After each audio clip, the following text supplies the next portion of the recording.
Another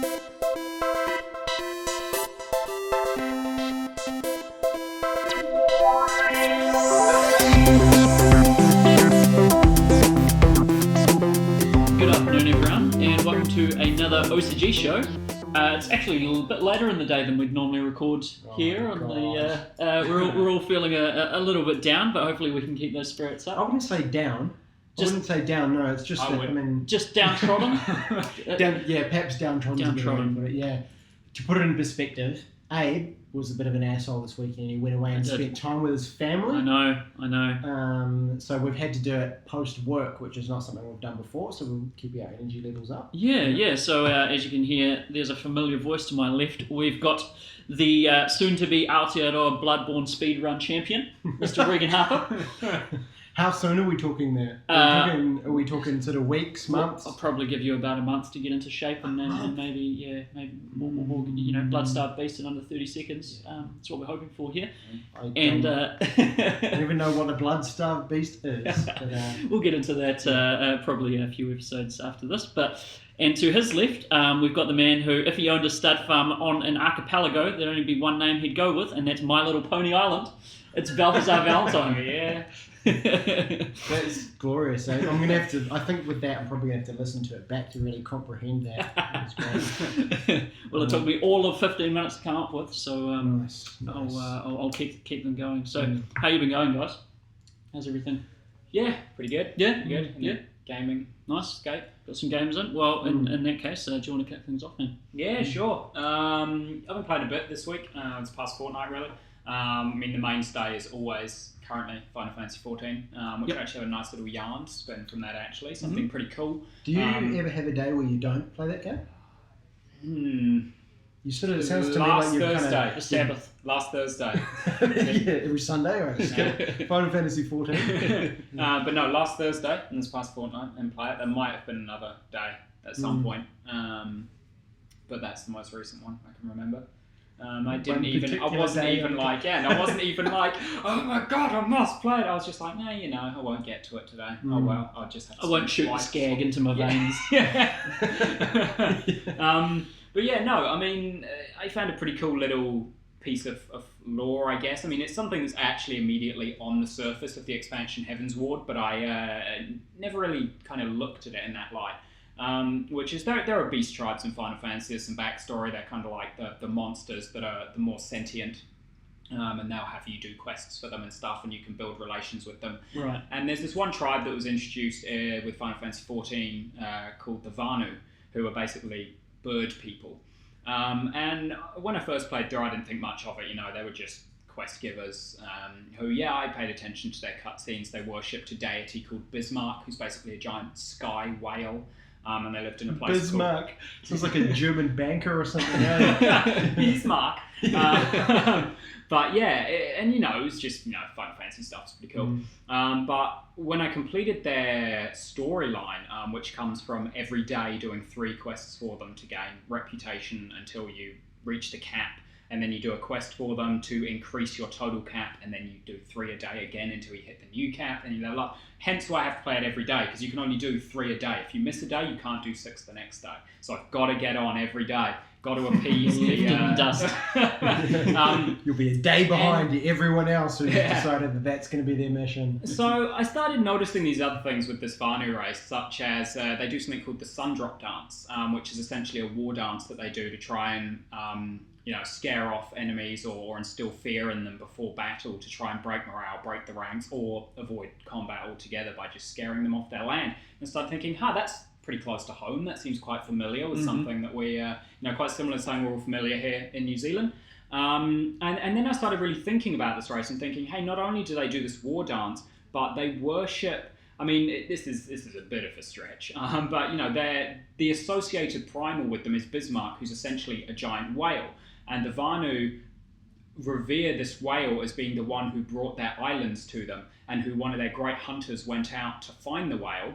And in doing battle with him, he ended up creating the islands in the sky that they now live on. It's too obvious. It's really, and I was like, how am I how did I not get this until they literally threw it in my face? Like I was literally just, I was blinkered. I was like, this is Final Fantasy. War Dance was probably going to be enough. That's what it was. Yeah. That most overt in your face thing is what made me suddenly be like, right. You can Google this, right? You can search the Vanu. Absolutely. So you look up Vanu. We're all obviously talking about Moby Dick, right? Yeah, of course. Of course, the novel inspired by Hideo Kojima's fascination with whales. It's the one. Hideo Kojima's Moby Dick. Yeah. But yeah, no, and I looked into it more, and I just thought, wow, this is really cool. It's something that is in this game, which is again, as Google banner ads keep telling me, the most played MMO on the market. That's got something in it heavily inspired by traditional New Zealander multicultural, and I thought that's really cool. That is cool because I would imagine, building a game like that, you need so much content that eventually you're just going to run out of ideas. Yeah. You're literally just going to be like, well, there's a group of dudes sitting in a room and they go, well, we've done almost everything. We'll just copy and paste this group of Spanish conquistadors and just, change the shade of their hat or something. That's New Zealand's tagline, isn't it? You've done everything else, scraping the bottom of the barrel, New Zealand. There's that tall poppy syndrome coming in. Yeah, absolutely. Just cut down the entire population. Yeah, that's really interesting. So their quest line, as far as their quest line, and you obviously do a few quests, and then it just becomes this repeat thing. Yeah. Like, is there a cap to? So you're increasing. Yeah. So eventually you maximise your affinity with them, basically, your reputation with them. And as you go through, basically the storyline starts with just one who's an outsider. There's a lot of, funnily enough, actually, more coincidences right from the start. I'm horrified that I didn't notice it for so long. But right from the start, one comes to you, and they've essentially escaped capture from another of the tribes. There's 3 tribes of Vanu in this area, and 2 of them are at war with each other, and this third one is the one that you're helping to establish itself. So you start off with just one, and you help them get their own island. And then when they've got their own island, you basically just raise affinity with them. And then when you hit that cap, your first story quest with them is to go and get one who was kind of the revered carpenter or whatever from who's in capture. So you save them, and then you unlock your next set where again you do 3 a day, and then the 3 will be a mixture of the first ones from them and the new ones from this carpenter guy. And when he shows up, they start getting buildings. And then when you reach that cap, you get their revered fishermen, and so on, until eventually they've built their whole village up and everything. And then the quests become more around helping the leader regain confidence and perfect their sundrop dance, so that then when the other tribe comes to attack, they can hold their ground and not break ranks and stuff. So they've obviously done their research, and they're treating this with respect. Yeah, it very much feels like they're not throwing it in as a gimmicky kind of nod. It really does feel like they're trying to stay true to the source material and not offend anyone, really. Yeah. It's interesting because I think back to other sort of references to Māori culture in games, and the one that obviously cries out to me is the Far Cry game, where there's a whole village, and you walk in there and you're like, oh yeah, they're just gonna have generic sort of like Americanized accents, and then the guy's like, hey man, what's going on? How can I help? It's like, I actually completely forgot about that. I thought you were going to say the one, because the one that jumps out to me is a PlayStation 2 game called The Mark of Cree. I'm not sure if you guys remember that. No. It's pretty much got a guy with a moko on the front, and they essentially do everything but say they're Māori. It's just essentially that's what it is, and everyone knows that's what it is. It's actually a really good game. Yeah, so, minimal amounts in video games of the Māori culture, but it is there and obviously treated with respect when it is thrown in, usually. Which is nice. Yeah, absolutely. Yeah, props to those companies. Even Ubisoft. Yeah, they did something right. What else have you been playing, man? So really, other than that, it's just been a bit of a medley of Nintendo games. So I've been playing, jumped into some more Mario 3D Worlds, tried to finish that. I figured, no, there cannot be a game in existence that both Abe and I have played that he's finished and I haven't. That's just not how that works. So I, especially jumped back into Nintendo that. Yeah, exactly. So I got up to the final stage, final gate, which requires 170 stars to open at 159, so that's where I stopped it for now, so I'm going to go back through. That's the rainbow in the clouds. Carnival in the clouds. Yes, yeah. So just up to that final area. It's great though. Probably finish it up by the end of this week. If I had to review that game now, it would be a 10 out of 10. Yeah. By far. Yeah, I love that game. Even with the acknowledgement that when you think to some segments, you're like, this was literally standing still. It's just such a joyful, inventive game. I just everything about it I just think is fantastic. It's funny to think about it as well, how yesterday, because I play it, like all Nintendo games pretty much, I play it co-op. I play a couch co-op. I don't play Nintendo games by myself, and I don't see it really as a solo gamer platform. It's a multiplayer kind of couch co-op platform. So I was playing through it with the missus, and there were so many times where we'd make fun of something being so simple, and be like, and she'd be like, it's for special needs children. Like, this segment is clearly like, we can't let them feel too bad about themselves, and then we just get served repeatedly on a specific level to the point that they give you the golden Tanuki power up where you become invincible and everything you touch dies instantly. And we then reach that point and I'll be like, it's us, we're the special needs children. Like, we are the idiots who can't even jump across a barrel to a beat in time. We just walk into it and fucking... it's funny how you do get to those points where you're like, that was painfully easy, that you're making fun of people who can't do it, and then immediately 5 minutes later be the people who can't do it. And it's like, that's the whole... Why did I just, by complete accident, degrade future self a few minutes ago? That's the whole Nintendo thing, right? They're arguing with it either, because when you say it to yourself, and you're then you go back literally and like, I'm the asshole. They dress their games up and make them look so cutesy, like a Saturday morning cartoon, and then they just beat you mercilessly till you're just crying on the ground. Yeah.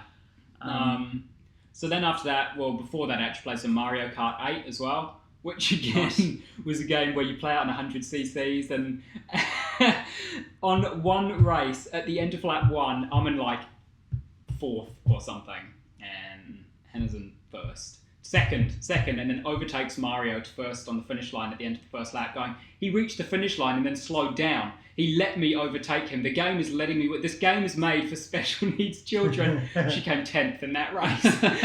And from the halfway through the second lap, it's just like, fuck this game. This game's stupid. And it's just, again, Nintendo, where it lulls you into a false sense of security. And you're like, oh yeah, it's made for children. And then it just crushes your soul. And you're like, fuck red shells, fuck blue shells, this game is fucking cheating, I hate this game. And it's just, Mario Kart is simultaneously my favourite and most hated racing game. So they've made 8 of those games now? Yeah. 8 Mario Karts? Yep. Yeah. Wow. I'm not going to count and I'd say, off, but... I played the original Mario Kart on N64, and now I've played 8. So I don't know what's happened in between them, but if each one got incrementally better until 8, that's a phenomenal series that improves with every release. But I don't know, just 8 is infinitely better than 1. You can't look back on 1 and be like, this was the definitive Mario Kart game. No, 8 is undeniably in every single way better than 1 was. I thought the first Mario Kart was on Super Nintendo. I'm pretty sure the first Mario Kart. The first Mario Kart game I played was Mario Kart 64, which was on N64. That may not have been the first Mario Kart. Okay, yeah, I'm fairly sure I remember playing one on SNES back in the day. So just Mario Kart on SNES. Yeah, just Mario Kart 64. I do not know, in all honesty, what the next one, when they started adding numbers behind them to start the tally from. I'm pretty sure the third one was Mario Kart Advanced on Game Boy Advance. Yeah. So Double Dash on GameCube. Yeah, so it kind of, they didn't start adding numbers until 6 or 7. So I actually, we don't really know. But no, 8's great. 8's the best. 8's excellent. It's just such a polished game. And then, game number 4. Game which really just craps all over my resolution. I've been playing Twilight Princess HD on Wii U. Oh, you didn't! No! Well, it's out the window now. There's no ifs, buts. Oh my god. No clutching at straws. No, there's not. It's been done. I broke my resolution. I have no regrets because it's a phenomenal game. Okay, alright. So if you haven't... Hang on. Wait a second. If you haven't listened to the previous podcast, a couple pods ago, Balthazar said to us, hey look, I'm going to make a resolution. I've got this massive list of games that I've never finished, because he's a fiend and he buys all the games that come out. I'm not going to buy anything new until I've completed all of these. And it was quite the list. There are a few Final Fantasies in there. So we're talking hundreds of hours worth of gameplay. And recently, to fill you in there, I think maybe the last podcast or the PAX one before that, he was like, hey look, I've got a caveat to this. I bought this game purely because I can only get the amiibo that came with it, and I'm not going to play it. Now this has happened. Let me also just add that Reagan and I had zero faith in this resolution since the beginning, and we scoffed immediately when it came up. So I take a small amount of joy. I take a large amount of joy. In my anti-defense, I'd say I don't think I particularly defended my ability to withhold this resolution steadfastly at all. I think I was pretty much from the start of the opinion that I was going to be buying games. I think if you're saying to yourself, I'm going to set a resolution, you're pretty well committed to that. Like it's not like a New Year's resolution where you're like, oh, I'm going to do it, but everyone knows I'm not going to do it. This was like hey, I'm announcing it to the world on the podcast. He's amending the definition of the word resolution. Yeah, I am. Maybe it was I'm not going to buy any non-Nintendo games. Don't even be starting with this. Anyway, what's Zelda like? Yeah. It's great. Yeah, I think anyone who says that Twilight Princess is a weak installment of the series is a bloody Ocarina of Time fanboy who should shut his mouth or her mouth. Because frankly, the dungeon design of Twilight Princess is stellar. Mm-hmm. It's phenomenal. It has a lot of unique ways of using new items as you acquire them that do put the ways that you used items in Ocarina of Time to shame. I wouldn't say that makes it instantly an infinitely better game than Ocarina of Time, purely because if I said that, the entire Nintendo fan base would hunt me down and slit my throat. And I will note that is pretty much the only reason I'm not saying it's better than Ocarina of Time, because I would lose all credibility as someone who enjoys Nintendo games if I were to say that. That to me sounds like you're just scared of Nintendo fans. I am. Contrary to the game's indication that they're for children, no, they're large, scary men, largely, who like Nintendo games, and I don't want to mess with that crowd. Dress up in Charmander onesies. Yeah. So no, I think it's a great game. It doesn't replace kind of my favourites, because my favourite Zelda games are the top-down 2D ones. I think that the 3D Zelda games in general aren't as good as the 2D ones. Nothing to do with the change in format at all. I think it's just that it is harder to make a truly inspired open world when you do have to detail that open world to the extent that you have to in a 3D game, whereas in a top-down game, I would imagine, again, no experience in game development whatsoever, I'd imagine it's easier to make that world bigger because you're looking at it from a purely top-down aspect, so you design the tiles rather than, every angle. Yeah. And you can get away with that, right? Because it's people's expectations are that if it's a top-down game, I don't care if I've got repeated sprites as my background. Yeah. That's cool. Yeah. Stuff like Link's Awakening is still my favourite Zelda game. Loved it, but this is potentially my favourite 3D Zelda game. Though I will add to that I never finished Wind Waker, which a lot of people, I know that's really one that's up for debate, because a lot of people who could get past the drastic change in art style say it's one of the best, but then other people just say this, they really did not like the art direction, so they didn't finish it. I wasn't in the boat where I didn't like the art direction, I was in the boat that I didn't own a GameCube, so I couldn't finish it. Right. But I will probably play that at some point. I have a friend who has it, the HD remake on Wii U. Are all the older Zelda, 3D Zelda games now available on Wii U or Wii? Have they all been, like Majora's Mask has been done? I think Majora's Mask isn't available on Wii U. I think it's only on 3DS. Yeah. They're all available on current generation systems, because they were all either, in fact, Ocarina of Time and Majora's Mask both were released in 3D on 3DS, and Wind Waker and Twilight Princess. Skyward Sword is still only on Wii. Skyward Sword, the E3 debacle. I remember that. But I don't know if it's available on the eShop for download, maybe, on Wii U. Because if it is, then you could get them all on the current systems.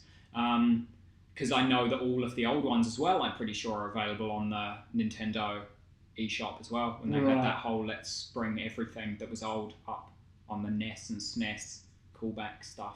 I only ask because, airing a skeleton in my closet, I have never played a 3D Zelda game. I mentioned these guys before. I've only ever played the top-down ones, Super Nintendo and stuff. So I would be definitely keen to jump into one of those at some point. And when I do buy a Wii U, which It's probably going to be pretty soon, I would imagine. Yeah. There's lots of good stuff coming out. I want to play with the Donkey Kongs and stuff like that. So yeah. I'd be keen to jump into some of those and have a fair few that I can sink my teeth into. Yeah. So they're good. They're phenomenal. It's cool that they're all available on those next gen consoles. Yeah. Why? Yeah. I mean, I guess it doesn't sound like it's perfect kind of backwards compatibility across all these crazy old consoles, but at least it's there. At least you can still enjoy it. Yeah, definitely, man. Yeah. Very cool. So that's you for this time? Yeah. That's it. And I'm just counting down the hours till I'm home and playing Final Fantasy 14. Got my dailies to do, guys. Go hang out with Vanu. Yeah. Reagan, what have you been up to, man? What have I been up to? Two major games for me over the past fortnight. I wasn't going to do it. I decided to myself that I was going to hold off on the next Hitman game. Yep. But I did. Balthazar. I'm not conceding that I did a Balthazar because I didn't publicly state to everyone that I wasn't going to do it. And in fact, I think the opposite was true. I was like, I stated that I was kind of keen on this game. And so I actually made notes and then didn't bring my notes. But anywho.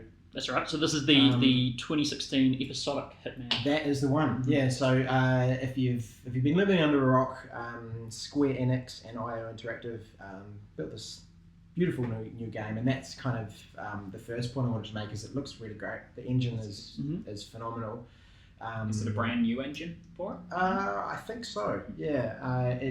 As far as I can tell, it is. I don't know. It might be Unreal or something like that, but it's pretty slick looking.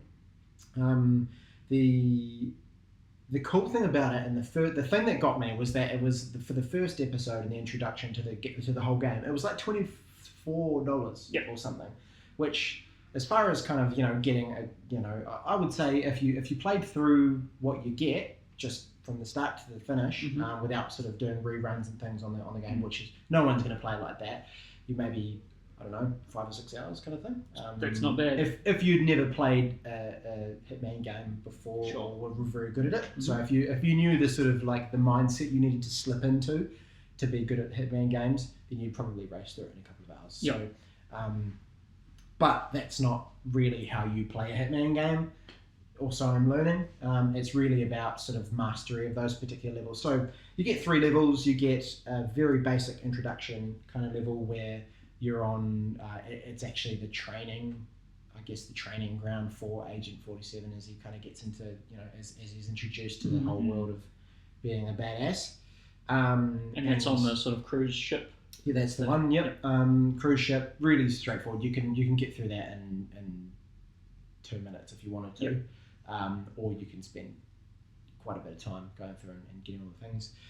The second one is essentially what you do there is you pass that and you've got your handler who's basically saying, hey, I really put my weight behind this person, and you've got the handler's boss who's essentially like, no, I'm a bit concerned because he's a little bit too dangerous, and so he puts you into another situation where it's basically set up for you to fail, and he tries to make it impossible for you. Oh, okay. And so the second mission is a bit harder, still not that difficult, and it's breaking into a sort of a military base and killing a particular target.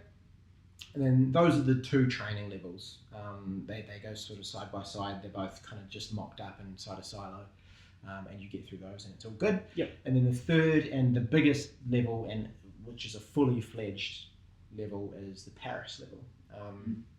This is the Paris fashion show. That's the one, yeah. Yep. Paris fashion show inside a massive mansion. Massive sandbox. Huge sandbox. Yeah.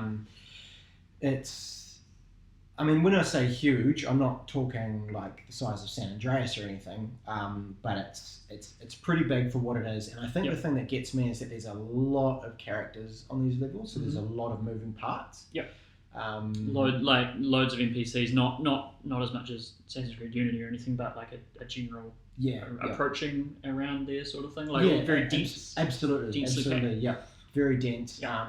Like for example, you start the mission out front of this massive mansion, and you walk in. There's a glorious looking fountain out the front. You walk past them, you walk in, and the lobby is filled, just packed with people. I'd say probably 100 people just in the lobby of this building. You walk around the back, you can pretty quickly get into sort of the main area where the fashion show's happening. easily another 100 people in there. So there's, in these different areas, there's a lot going on, and you can venture your way in. The big thing that I noticed is that it kind of, my experience with Hitman games is pretty limited, but I've played a little bit of the earlier ones, and it harkens back to the sort of the blood money type thing. Right. It's very sandboxy. Yep. You can choose your way through it, but it does hold your hand a little bit more than that one. In that there's another system that they've introduced where you can stumble across conversations that people are having, right? And you might be able to listen in on what they're saying, and it essentially gives you an opportunity to complete your objective. So you might hear, for example, you walk into one section and you hear a couple of people talking and fawning over this one of the models in the show, right? And they're like, "Oh my god, this guy! I can't remember his name. It's like Mulat or yeah, whatever, something like that." And he fawns over him, and you listen to him, and then they turn around and go, "Oh, you look quite a bit like this guy." And so then a little box pops up. You press the button, and it kind of assigns you waypoints to achieve it in that particular way. Okay. So you can go through and do all of those, but then as a next kind of step to that is there's sort of feats and different ways in which things you can do it, like classic Hitman things like suit only. You can do it without using any disguises. Yep. Just the cord and wire and the yeah. All and right through to kind of ridiculous ones where you have to drop a piano on the model's head. Yeah, somehow. Shit like that. Where it's just like, oh my god, how am I possibly going to orchestrate all of these different bits and pieces to make it happen?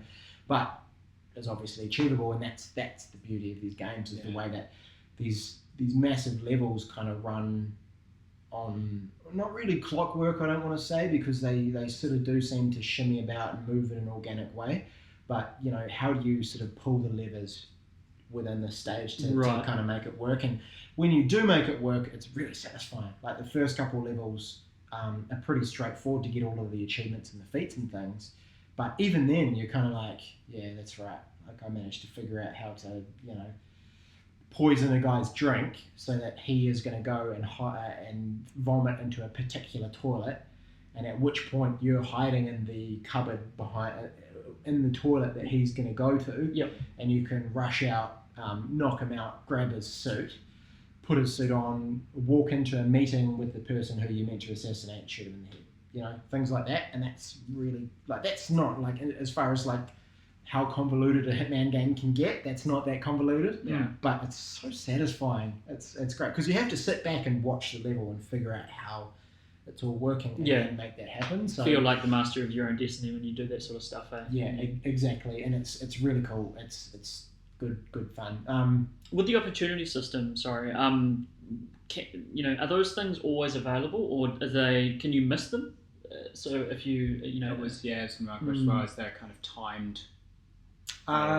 From what I can see, what happens, not really. So you get them, they pop up, you select them, and so there are certain aspects of the levels where your character kind of needs to be there to kick off a certain event. Okay. So, there might be a waypoint and you walk out there, and as far as I can tell, that will always be set up until you get there. Yep. And then it'll kick off, and then you've got to watch what happens and then move from there. Yep. That makes sense too, within the constraints of a game like that. You don't want people to feel immediately frustrated because they missed everything because they were... Absolutely, and you could probably pretty easily break the game if you were having that kind of thing happen. Yeah. It'd just be a speed run if you're always trying to get to these certain places by certain times. It would probably make exactly. But I mean, in saying all of that, there are definitely the negative points to it as well.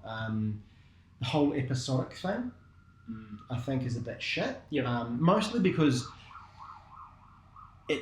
you want to have a game that you can just devour, and when you get in and you've only got like one stage, you get into it and your hype is built to that point where you really want to get into the next thing. But the next thing's not there, and I can probably honestly say that when the next level comes out, if it's the same amount of money again, I don't know if I'll buy it. Like it's a really fun game, but because of that lull and the opportunity to kind of dive in and carry on and finish it, it's like they just kind of lost me a little bit. So Yeah. episodic thing, not so much of a fan in this particular situation. Say there's going to be 6 levels, for example. If each one of those is $20, as you said, around $20, that's $120 of money, which is what you don't want to be paying in New Zealand at all costs for a video game. That seems a bit over the top. I don't see why people would pay $20 for every single bite-sized chunk that you get. Absolutely. But you can also buy the whole game. The whole thing when it's out. Yeah. So you can buy it now. You can go in and you can say, I'm going to pay $110 or whatever it is. But only suckers pre-order before the game's finished. Remember that. Agreed. But I guess, you could make an argument that that's really cool and that you can dive in and see if you're keen for it. It's a great sampler. Yeah, and if you're like, oh my god, this game is like, and your face melts, then you know that, hey, well, you could probably spill out another. But then the shitty thing about that is like, well, if I buy the full game, I've now spent X amount on the full game plus the $20 for that first level, and I'm buying that $20 buy a for supplementary season pass to get just the rest of the game. I don't know. I don't think so. But it's a little bit funny. It's a strange way. Do you guys think that we're moving towards there's going to be more and more episodic content because these companies can't make that financial commitment, a la Final Fantasy VII remake? That's going episodic. I hope not.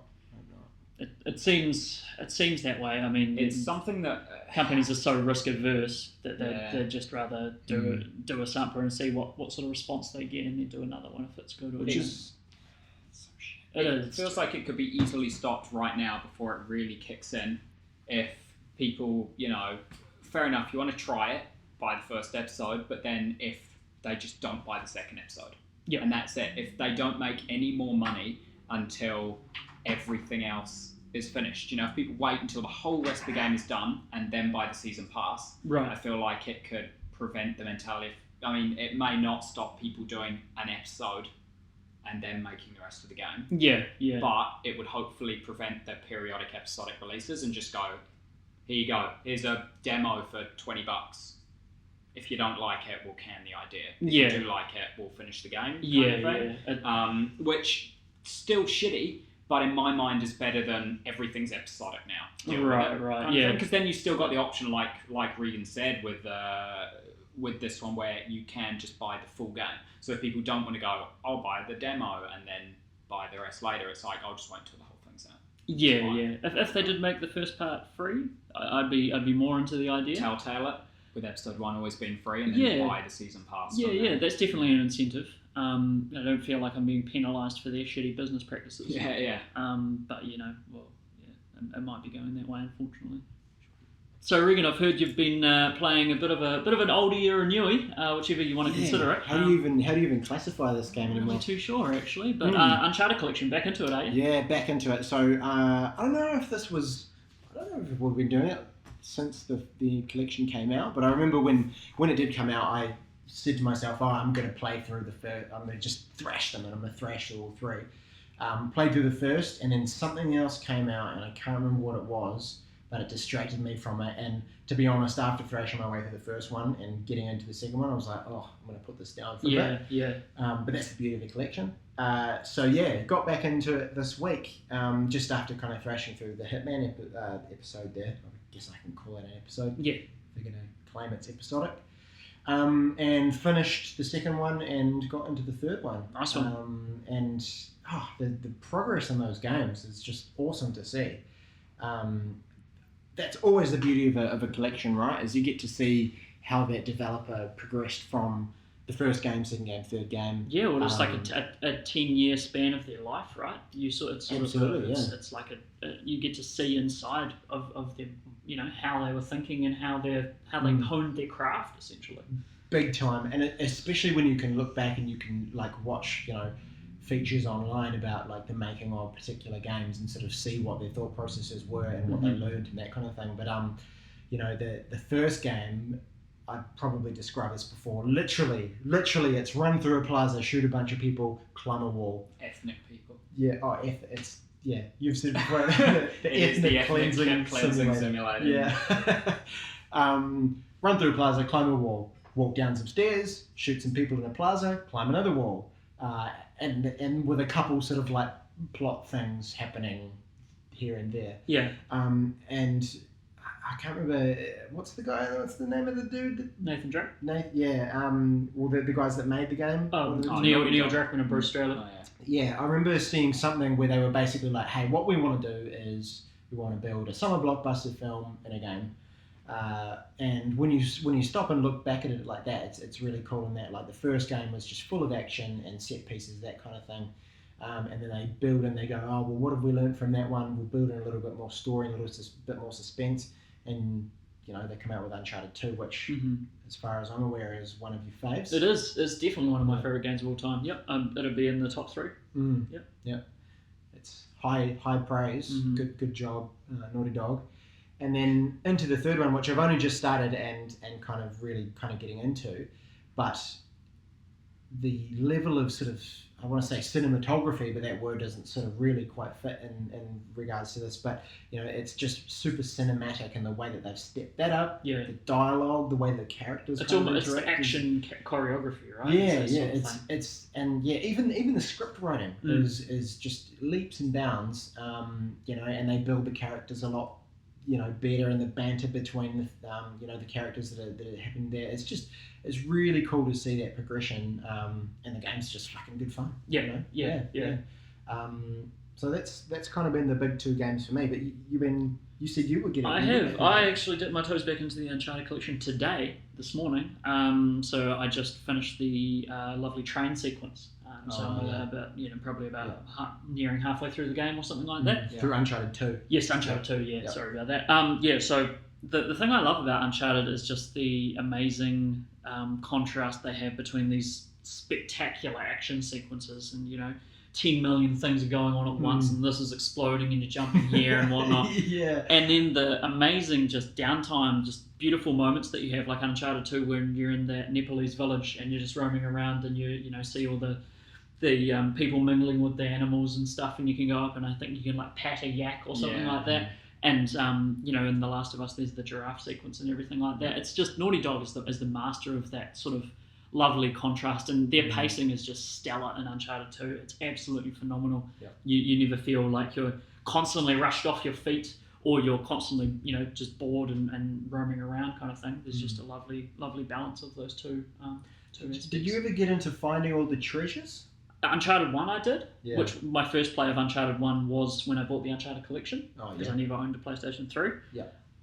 So I in Uncharted 1 I went out of my way to try and find them all. Uncharted 2 I just couldn't give a toss. I'm just enjoying the game too much. I don't want to walk down where I know an empty corridor. I'm like, there's definitely something down there, but I don't really care that much. I've never been a trophy whore. I don't really care that much for trophies. I love me some trophies, eh? Yeah. It's been one of the cool things about the games.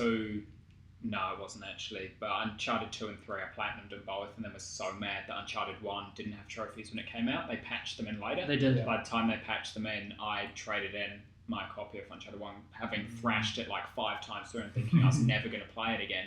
So then I rented it out. Horrible mistake, because now I'm like 40% trophies and I'm never going to platinum it. And I was like, I could do it with the Uncharted Collection, but no, that would add a new one, and then I'd also have to re-platinum 2 and 3. I was like, no, I'm just never touching the collection. Well, I was going to say when you brought that up, I was like, you can borrow the collection if you want, but it's not the same. It's not the same, is it? I think it does. It definitely does. It works best playing that in a staggered form, the Uncharted Collection, because I was the same as you. I jumped into them thinking, right, I'm going to just marathon through all 3 games. It's going to be amazing. Got to probably a third of the, probably not even that, 2 hours into Uncharted 2, fatigued. I was just like, all right, I've had enough of this for a while, and then I jumped back into The Witcher 3. That's when I jumped back into The Witcher 3. Played that for a while, and now just jumping back into the Uncharted Collection. I'm loving it. I'm loving it again, and I'll get through the Uncharted 2, I would imagine. Probably give it another break by that time. Maybe Doom will be out or something like that, or something else, and I'll give it another Uncharted 3. I will probably just before Uncharted 4 comes out. It's like sitting down to do a Rocky marathon, right? Like you can get through like Rocky 1 and 2, and then by the end of the second film, you're kind of like, you know what? I've had enough of slurred speech and guys being punched in the face, and it's just time to take a break. Yeah, exactly. All sorts of meat being punched. That's exactly it. And so you go away, and then you come back and you finish the rest of the Rocky series, and like, yeah, Rocky's good film, good series. but you can't be doing it back to back. No, it's not something that works in that way. But it's a great thing. Just to, it's a great mainstay of my collection. I love having it there because I'm just like, wow, that's such good value for money. Like those are all phenomenal video games. It's the one thing where I think, like, as far as New Zealand game pricing goes, you'd still be okay with paying that because absolutely, really, really good games. Definitely, if even if I owned all three, if I was that much of a fan as I am, Naughty Dog, I don't mind paying $80, $90 for three. All pretty much 10 out of 10s, most of them anyway. The thing that kind of intrigues me about these games anyway is that, like we were saying before, when you strip away all the cinematics and things, it really is. The core gameplay of these games is the same all the way through. Oh, it's boring as hell. It's cover-based shooting and running up walls. Oh, yeah. And like I guess you could say that it's like hats off to Naughty Dog for taking that as a template and making it so good. It's like, how do you guys keep us engaged with such a basic mechanic? It'll be so easy to flub those characters as well, to give them terrible dialogue or make them despicable or make them boring. Even more of a crime is to make characters boring. Like you just don't care at all. And I love so many characters in the Uncharted universe that they've done it's a testament to their work, really. The script writing especially. So I'll just touch briefly. Oh, Reagan, have you got anything else? No, that was me. That was me. Those two games were basically my last fortnight. Yeah. Cool. Well, I'll just touch briefly on one thing all three of us have been participating in, actually, which was a old school video games tournament. Now, this was probably 2 weeks ago, give or take, in Wellington Central here. In the evening times, we went and went along to a lovely event hosted by Fingo, which I believe put on tech company events for all the techies in Wellington here. Now, it was labelled as an old school video game tournament. It was a very strange mix of things. Very enjoyable, don't get me wrong. Yeah, absolutely. But I wasn't expecting such instant classics as Polar Pong. Wasn't actually called that, but it was... I think that was probably the last game Atari ever made or something. It was their death rattle. It was a PlayStation 1 game. With input lag. Obviously going back to the old analog D-pad, and it was Pong on a sort of horizontal plane, all very Arctic themed, and you could get walrus power-ups and so forth. We actually got a little bit of cell phone footage of it. We did. If you're lucky, we might. If you're lucky, we might put it up. It's bloody awful. I'm going to be honest. The quality of it's not good. But if you want to see some of this, Atari's last nail in the coffin there, pay attention and you might. There was some good mechanic. Like, let's not entirely bag on it. That steel mechanic, that was good stuff. Also, the stay still for the first 20 seconds of the match. Mechanic. Absolutely. That was incredible. There was some horrendous... I was particularly bad at that game, so we'll talk about another one. There was also a game called Battle Tanks, which was some sort of version of a Bomberman type game, and sort of a top-down, roam around, shoot the other players. It was one of the worst PlayStation Plus games, I would imagine, that you could get. It was the equivalent of a mini clip game, if you guys remember mini clip or Newgrounds, anything like that. It should have no way, shape or form been on PlayStation Plus. It's kind of an insult to people that you would get given that. Whoa! I mean, it was a well-made game, but to receive something that looks like it was made in Flash animation on an actual console was a bit of a slap in the face, really. We also played London Olympics 2012, which is always good. Which I'll remind you both that I kicked ass at. He did indeed. My swimming more mimicked drowning whilst you glided. Yeah, I think you only just beat the player that actually didn't have anyone manning that controller. It's very true, yeah. Incredibly terrible at most of those games that night, actually. But I always enjoy the Olympics video games just because every now and then some sort of amazing glitch will come into effect, and someone will get incredibly stretchy legs or do something that is in no physical way possible. Which those Olympic games are always pretty fun. Like they're excellent. They're obviously just like off. They've just gone, hey, we've got a bunch of money. let's find a developer just to make a game. We've got to license them. They're almost always by Sega as well. It's just Sega, needs that money. We'll make your games. Stand in the back of the room, hand in the hand. Pretty much, yes. Give it to Sonic the Hedgehog. They're good fun. They just are what they are, and they're always nice and arcadey. There's nothing difficult about them. It's mash a button. Like literally, one of them was mash a button at a specific pace. It was. I still couldn't get the hang of that one. I couldn't. I mashed it too fast. I did the same thing. I got fatigued, almost both in the game and trying to figure out mentally what I was supposed to do. Yeah. I was pretty bad at all those games really. We also tried out the Oculus Rift Dev Kit 2, which I think we were all quite impressed with. We all enjoyed that. Yeah, it was really cool. They had. Was it 3 different options as far as the kind of demos that they had there? The one that I did was essentially you were sat at a desk in this virtual world. You put both hands on the control keys of the keyboard that they had for the computer there, and essentially the demo tried to get you to scare you into taking your fingers off the keyboard. Right. So you sat in a room and things would happen like spiders would crawl on you and a guy would walk in and like knives would drop from the roof and like land on the table around your hands and things like that, just bits and pieces like that. But I mean, it wasn't that scary. I mean, there was one moment it was like, a little bit, but nothing too crazy. But the technology itself was really cool. It is. It is really cool. Is the first VR headset you guys have used? It was for me as well. Yeah. I've used the Samsung Gear VR for around about 30 seconds or something like that. Oh yeah. Interesting, but obviously a very much more lower budget headset. I think it's about $100 in New Zealand or something like that. I think just simulating a big screen to watch on. It definitely is. But no, I was well impressed with Oculus.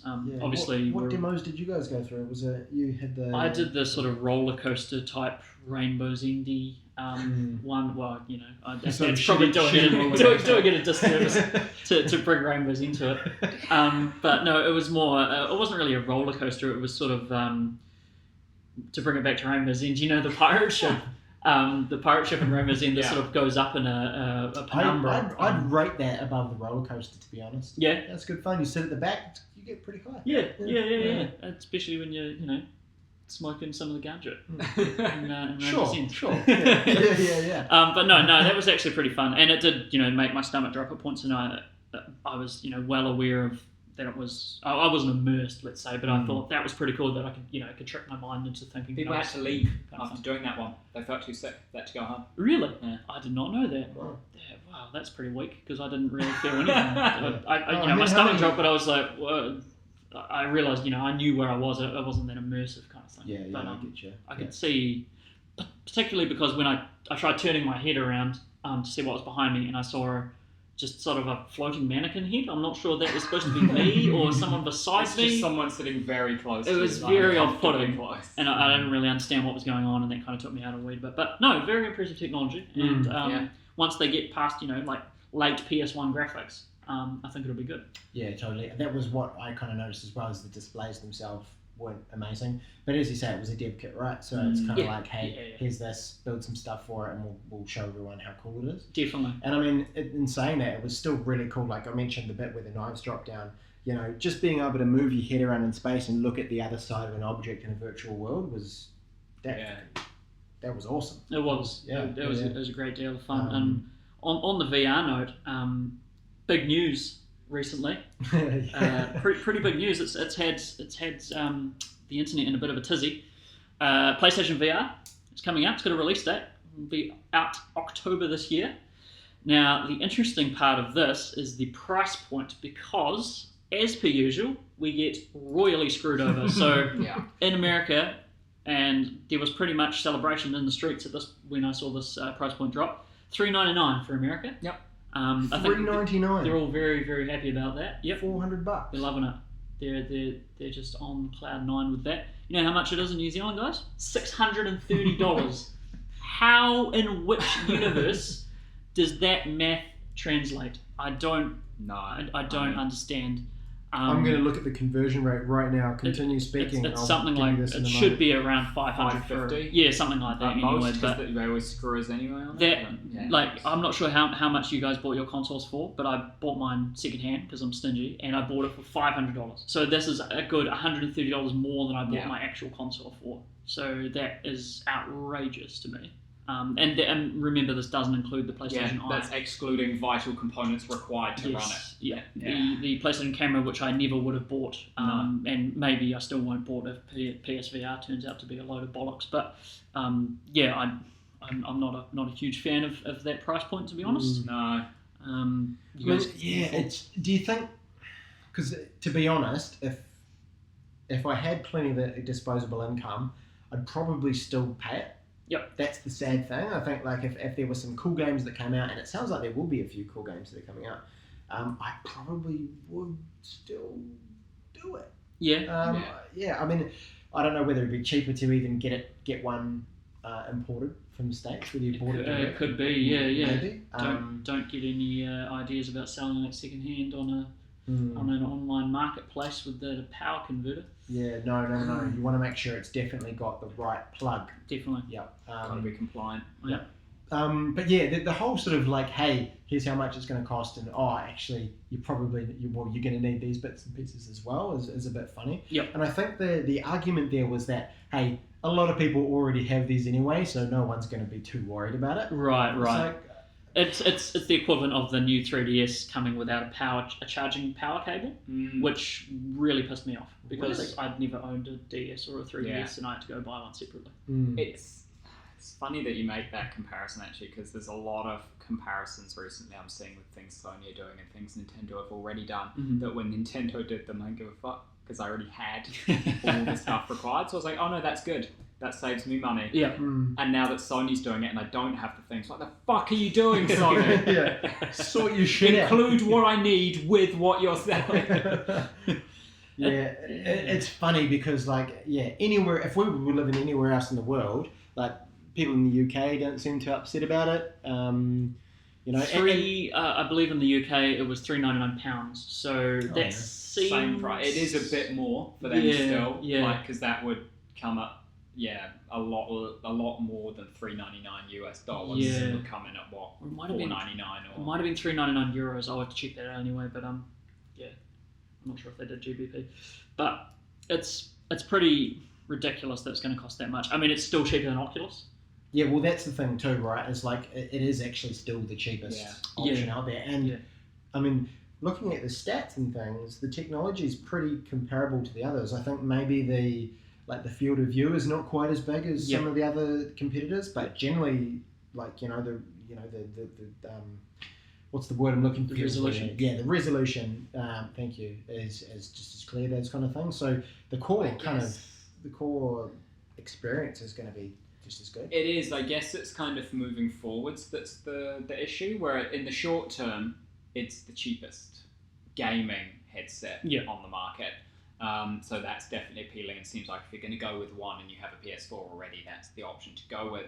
But I'd say on the flip side of that, the difference is that the Oculus and the Vive or the Vive or whatever, those are PC headsets, which means they're always going to be relevant. Yes, they cost more, but once you've made that purchase, you can run those games forever. As long as they keep making VR games, you can keep doing it. Whereas this is compatible with the PS4, which will eventually be replaced with the PS5 or, nothing if Sony drop out of that and do whatever they said they were going to do, mobile-only shit. Or the games will be so incredibly behind the games that the Oculus and Vive are running because the PS4 is just so incredibly underpowered in comparison that it just can't deliver current gen graphics or anything with VR, and it's stuck on late PS1 era games forever. So I feel like the price point in the short term, when everything about VR is still in early development and not, the norm or super cutting edge, aside from the technology standpoint, it's definitely the kind of seeming front runner. But as time goes on and the development opportunities open up and things become more developed and better developed, the PC headsets are going to have the edge even with that price. And it feels to me like it's going to be one of those technologies that moves really quickly. Like the first kind of generation will come out You think about something like the iPhone, where everyone just like lost their shit over the first iPhone. Yeah. It was like there were people crying in the streets. There were people giving away their firstborn children for that first iPhone. And now, when you think about it, that first iPhone was a brick of shit. It was horrendous. And so, I think it'll be the same sort of thing where we're all losing our mind over the first generation of this technology, and it'll quickly move on, like really quickly move on. Well, I hope so anyway, because it's really cool stuff. So it sort of begs that question, do you dive in early and like buy into the hype of it being the first generation, or do you just kind of sit back, wait maybe a year, maybe 2 years for the next generation to really kind of bed it in and be sure that it's not just going to be a bit rubbish. And developers to get a hang of the platform, and make the most of that. Yeah, well, that's the thing too, right? Is like what changes in games themselves is this kind of thing going to enable. My thought was always there's obvious applications in things like racing games and stuff like that. But there's probably it's like when smartphones came out, they were just shit that we'd never even thought of. Like you say something like Uber 5 years or 10 years ago, and people would have been like, "What are you on? You're crazy, man. You're crazy." Yeah. So yeah, it's interesting. It's an interesting situation to be in. And I think that also brings up another interesting point. We were talking before about the the PS4 already being underpowered, and we talked about this before as well. Recently, there's been some sort of rumours surfaced online about a PS4.5, they've been calling it, which is, as far as I can tell, it's just a PlayStation 4 with an upgraded GPU. So the processor would stay the same, but the graphics card would get a revamp. Would you guys be interested in purchasing one of these? This calls back to the PlayStation VR with the PlayStation Eye thing again, with something Sony's doing that Nintendo's already done, and that with Nintendo I was fine, and with Sony I'm not. Which is Nintendo did obviously the new 3DS, which was just the 3DS but slightly better. I didn't have a 3DS, so I was like, sweet, I can get the better version. I'm not gonna fucking buy a minor upgrade to an existing $500 console I have. That's fucking stupid. So again, it's where I'm on the fence of Sony are fucking assholes when Nintendo did it right, just because I was an early adopter of the PlayStation, and now I feel like I'm getting screwed over. Yeah, I mean, that's it. Yeah. Yeah, there's the two options from Sony really. It's the plug and play upgrade to the PS4, where they develop some kind of increased GPU CPU box that plugs into the back of the PlayStation that enhances the capabilities of the existing PS4. I'd be totally on board for that, because it would allow me to upgrade my existing system, and I wouldn't feel like they've just screwed me over. Or there's the entirely separate new console, which is just a slightly upgraded version, which is fucking stupid. It's just, no, I would never buy a separate console that was a PS4.5. And that as soon as they do it, they'll say like, it'll just be slightly better versions of the games. Like, what was it that was quoted? Stuff like everything will run at 60 FPS and things will look visually slightly better. But that there will be PS4.5 exclusive games at some point. They'll be like, and this is just too powerful, it's only coming to PS4.5, which, for starters, is a fucking retarded sounding E3 announcement, coming exclusively to PlayStation 4.5. Screw that sounds stupid. But yeah, no, if they do it as a separate console, I think that would be a stupid move, and I would that'd be it for me. I'd be off Sony, I'd be done.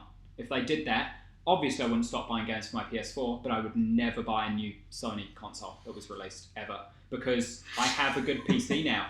You guys already know, I'm well on the fence now. I was never on the fence. I was on Sony's side. I'm now on the fence, because I've been living the high life. I've had the taste of PC gaming and its superiority.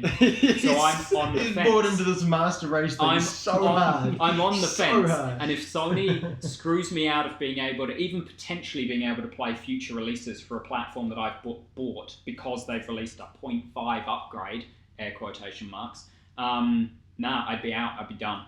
I'd be done with Sony. There you go, Sony. It's a solid Consider warning. yourself fucking warned from New Zealand. I speak on behalf of all of New Zealand. Whoa. Don't release a new fucking console.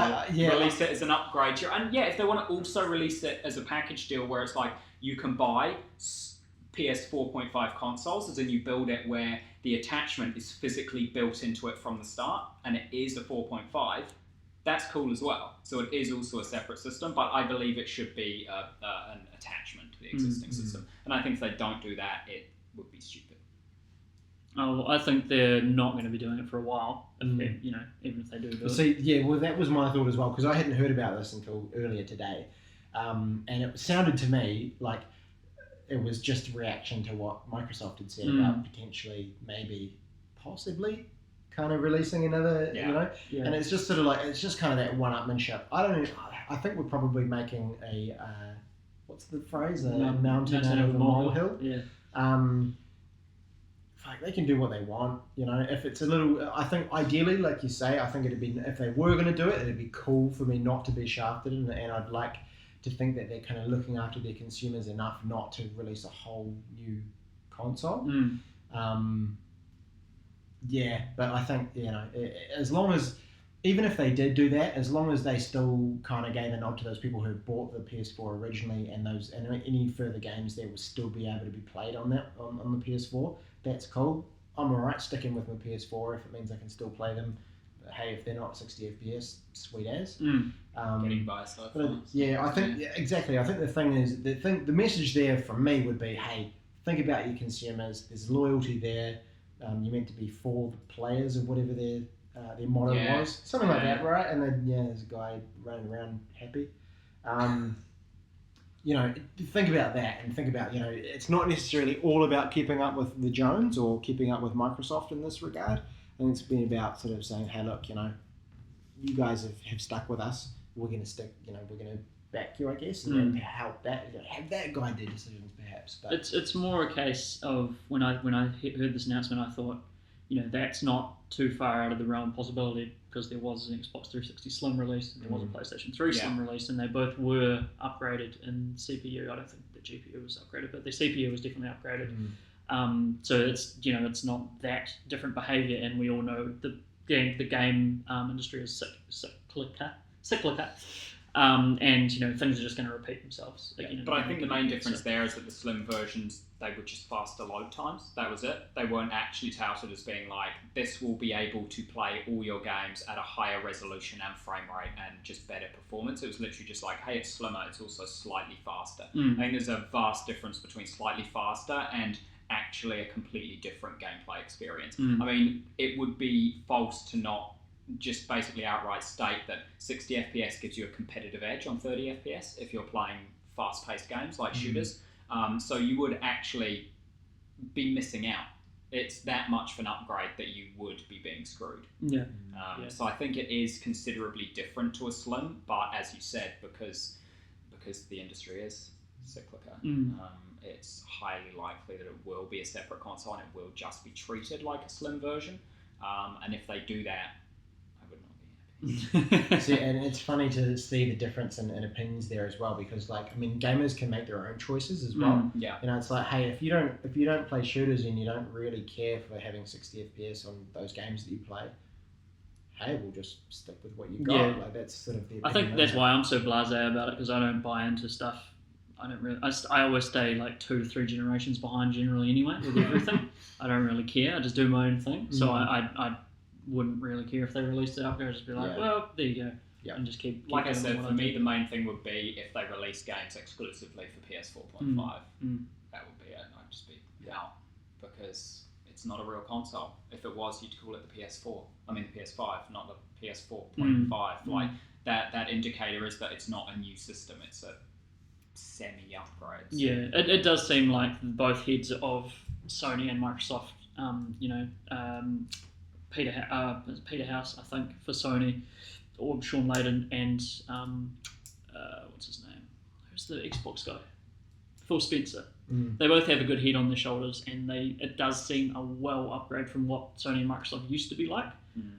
They seem to actually be for the consumers at the moment, touch wood kind of thing, and I'm been pretty happy with most of the decisions they've made recently. So hopefully we won't have at least, and it is pushing a competitive edge, competition between the two, which is definitely. And there's just one more thing I wanted to touch on as well, which is the possibility of cross-platform compatibility, which has come into the limelight Just recently. another thing that Xboxes or Microsoft have thrown in there. They did. They've been stirring things up recently. A few announcements. There was also some unfortunate faux pas from Microsoft regarding some certain sexism at one of their events, but we might go into that next time. Stuff. There was, yeah. But yeah, the cross compatibility. I mean, I dream of a world, of a utopia where gamers can say, "Hey, should we play this?" And your mate's got an Xbox, you've got a PlayStation.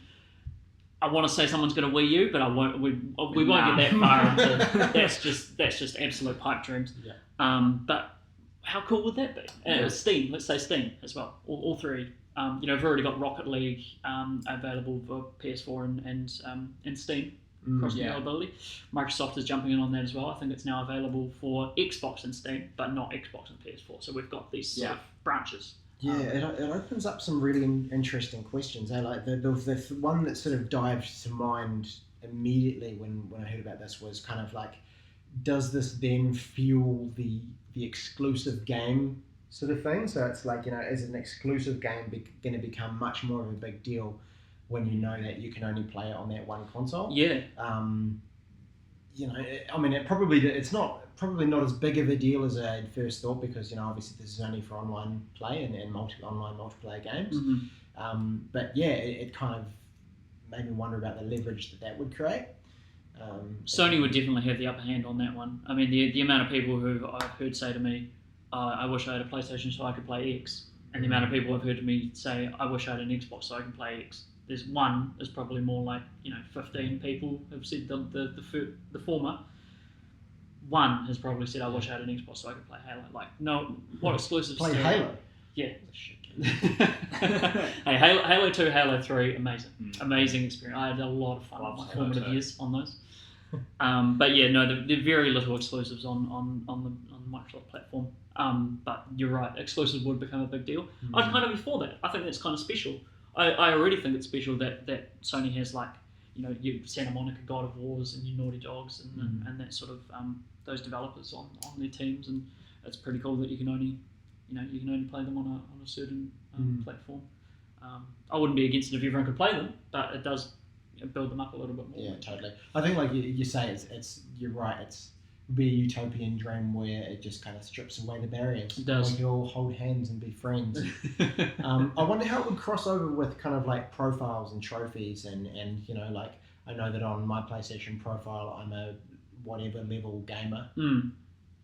If you're into trophies. Yeah. Whereas on Xbox I wonder if the profiles and all that kind of stuff would cross over, or if it would, I think it'd probably be platform only. You'd probably just be able to, you might not even be able to see that this person's on Xbox, this person's on PlayStation. There'd just be a ton more people to pair up with, kind of thing. Yeah. There's an interesting point though, because there are so many of those online games where from the post-match scoreboards and stuff, you can select a person and go view profile. How would it view if you were on PlayStation looking at someone on Xbox's profile? You can compare how far through game X I got compared to him.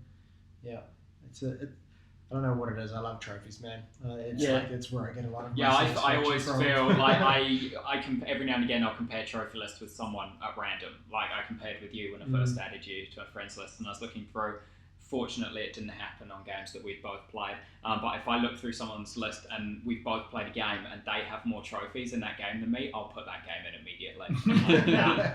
Nah. I think the only game I've got all the trophies is Firewatch, and that's because I only had 3. And I think they were all narrative driven. Yeah. So it's like, you completed chapter 1. Start up the game. 2, get to the midpoint in the game. Finish the game. Much. I actually forgot about that game. I played it once through and was like, and totally forgot about it. You mention it now. You played through the whole thing? Played the whole game. Oh, finished the whole thing, and now that you mention it, I was like, oh, that's right. Firewatch was the thing. It must not have struck a chord, or maybe I just covered everything when I talked about it. It must have. But I mean, it was a good game, but yeah. We talked about not striking a chord as well, something I didn't mention that would be a great point to finish on, because I'd love to see Abe's reaction or hear, if he has one. Maybe you don't. You're so pro everyone having their own opinions and everyone's opinions being, held dear to them and being treated with respect. I did a couple of puzzles of The Witness the other day. Yesterday, in fact, we questionable legality acquired a copy of the game on Oh, PC. it's PC, through, yeah. Whatever means Yep. we could. Yeah, it just turned up one day. It was Yeah, like, yeah, oh, just oh. there. I was like, free for everyone, I guess. So, and yeah, no, I didn't like it. No. Didn't like it. I did a few puzzles, and I was like, "What the fuck am I doing? What am I doing with my day?" And I stopped. Yeah, definitely not a puzzle game. Never going to get back into it. Probably. I just Was it the blue panels, the first line of blue panels by any chance that are, or... It was a point where I was on a beach, I think, maybe. And yeah, I had to do something. It was like a house over there somewhere. And yeah, I had to do a line of them, like 5 in a row. Yeah. And then it made the chord go, and I had to follow the chord and go to the next line of 5 and do them. And then it did the chord, and I went to the next line of 5 and did them, and then it did the chord. And I was like, fuck me, how long is this going on for? And then I stopped. That was it. I stopped. You might as well buy one of those Sudoku books from the bookstore, right? You know? It's definitely not for everyone, and it pushed me to breaking point many times. Yeah. It's just an interesting. It's probably more an interesting study of game development and you know how these puzzles can be built, and it's probably more interesting as a study than maybe a gameplay experience even, because I definitely admire it, and I admire the work. The amount of work that's gone into it is insane. Like this guy's mind must have just been melted, like Jonathan Blow. But I definitely understand what you mean. It is very basic, and if you just like, I'm just drawing lines, I'm just drawing more lines. It's like it's probably one of those things like Undertale as well, where I hit that point where so many people who I know and generally kind of respect the opinion of were like, this is a really phenomenal experience. You should try it out. So it's probably been talked up too much. So by the time I went to check it out, I was like, no, it literally is just line puzzles and then line puzzles and then line puzzles. And also the walking speed is comparable to Everybody's Gone to the Rapture. Oh, you can run on the Witness. I know, but I was still like, I don't want to. Then I get to the more line puzzles quicker. Did you encounter any of the line puzzles that you draw on in reality? Yeah. No, I don't believe so. I mean, I may have, but I didn't acknowledge what they were at the time. Yeah. So I definitely acknowledge it's not a perfect game. I'd probably give it a 7 out of 10. It's definitely not. It's not something I'd probably replay either. It's something I just more admire for studying game design. I think it's really interesting. I give it a 1 out of 11 because it's just a bunch of fucking lines. I think that's probably a good note to end on there. Absolutely. Thanks for joining us again, guys. We'll be back in as per usual in 2 weeks. Until then, have a good one. Ciao. Yep.